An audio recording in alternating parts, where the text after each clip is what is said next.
காலை நேர பிரதான செய்திகளின் ஊடாக நர்மதா சிறில் முதலில் தலைப்பு செய்திகள். புலமை பரிசில் பரீட்சை முடிவு. பரீட்சைகள் திணைக்களத்தின் முக்கிய அறிவிப்பு.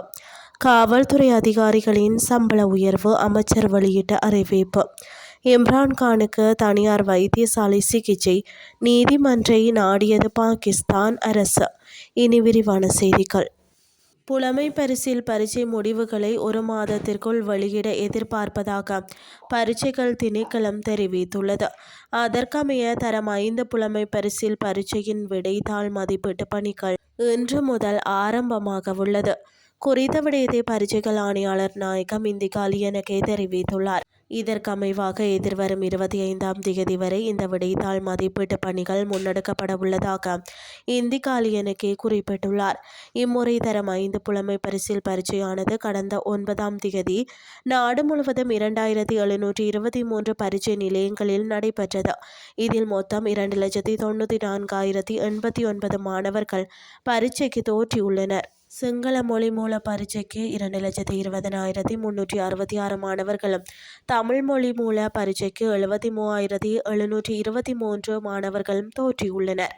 புலமை பரிசில் பரீட்சை முடிவுகளை 1 மாதத்திற்குள் வெளியிட எதிர்பார்ப்பதாக பரீட்சைகள் ஆணையாளர் நாயகம் இந்திகா லியனகே தெரிவித்துள்ளார்.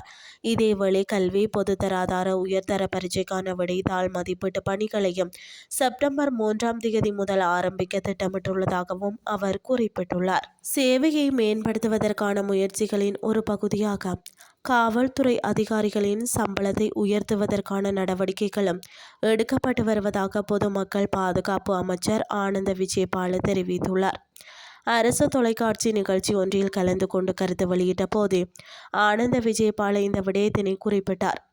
இங்கு அவர் மேலும் தெரிவிக்கையில், இலங்கை காவல்துறை அடுத்த ஆண்டின் ஆரம்பத்தில் புதிய சீருடையை அறிமுகப்படுத்தப்பட உள்ளது. காவல்துறை அதிகாரிகளுடன் கலந்தாலோசித்த பின்னரே இந்த மாற்றம் மேற்கொள்ளப்படுகின்றது. இது ஜனவரி அல்லது பிப்ரவரி மாதத்திற்குள் அறிமுகப்படுத்தப்படலாம். காவல்துறை அதிகாரிகளின் தோற்றத்தை மாற்றுவதுடன் மட்டும் அரசாங்கத்தின் திட்டங்கள் நின்றுவிடவில்லை. சேவையின் தரத்தை மேம்படுத்துவதையும் அதனை மக்கள் நட்புறவுடையதாக மாற்றுவதையும் நோக்கமாக கொண்ட நடவடிக்கைகளும் இதில் அடங்கும் என தெரிவித்தார். இனி வெளிநாட்டு செய்திகள். சிறையில் அடைக்கப்பட்டுள்ள பாகிஸ்தானின் முன்னாள் பிரதமர் இம்ரான்கானை மருத்துவ சிகிச்சைக்காக தனியார் வைத்தியசாலைக்கு மாற்றுமாறு உச்சநீதிமன்றம் பிறப்பித்த உத்தரவுக்கு எதிராக மனு தாக்கல் செய்யப்பட்டுள்ளது. பாகிஸ்தான் அரசாங்கம் இந்த பரிசீலனை மனுவை தாக்கல் செய்துள்ளதாக தெரிவிக்கின்றது.